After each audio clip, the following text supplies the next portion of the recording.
गांव का नाम था मोरपाड़ा।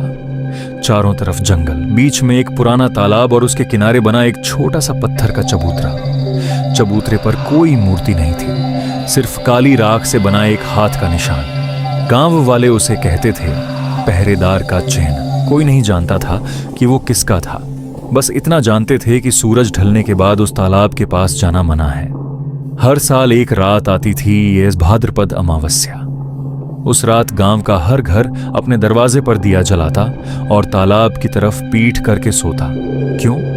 क्योंकि बुजुर्ग कहते थे उस रात पहरेदार जागता है। इस साल गांव में नया मास्टर आया था, रोहन। शहर से पढ़ा लिखा, तर्क में भरोसा रखने वाला। उसने जब ये सब सुना हंस दिया।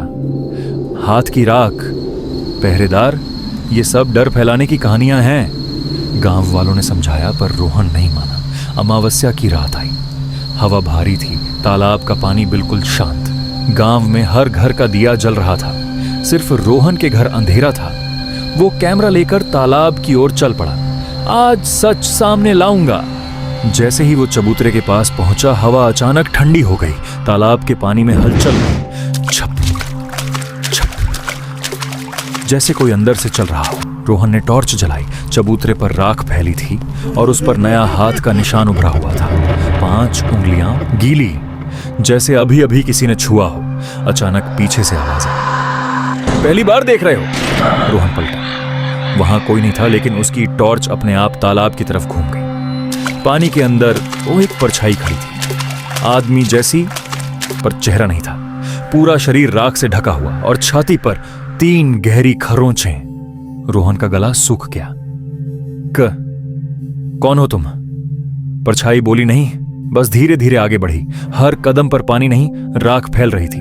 रोहन भागा, लेकिन उसके पैरों के नीचे की जमीन भारी होती गई, जैसे कोई पकड़ रहा हो।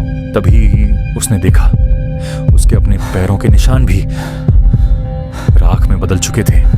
अचानक सब शांत हो गया, हवा रुक गई, तालाब स्थिर हो गया। परछाई उसके सामने खड़ी थी। इस बार उसने बोलना शुरू किया, तुमने पहरा तोड़ा है, पर मैं किसी को यूं ही नहीं ले जाता।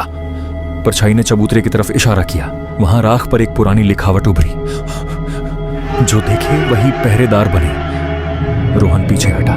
नहीं, मैं नहीं। पर उसके हाथ जलने लगे, त्वचा के नीचे से राख झरने लगी, उसकी सांसें भारी हो गईं। और तभी उसे सब समझ आ गया। गांव को बचाने के लिए हर कुछ सालों में एक नया पहरेदार चाहिए, कोई जो सब देख ले, कोई जो डर को झेल सके। सुबह गांव वाले तालाब के पास पहुंचे। रोहन गायब था, लेकिन चबूतरे पर अब 2 हाथों के निशान थे, एक पुराना और एक नया। उस रात गांव में पहली बार किसी के दरवाजे पर दिया नहीं बुझा, लेकिन तालाब के पास अब हर अमावस्या को 2 परछाइयां दिखती हैं। और बुजुर्ग आज भी कहते हैं, पहरेदार बुरा नहीं होता, पर जो उसे देखने चला जाए वो कभी लौटता नहीं। को सब्सक्राइब करना ना भूलें। ऐसी डरावने और रोमांचक वीडियोस देखने के लिए बेल आइकन दबाना मत भूलिए, क्योंकि अगली कहानी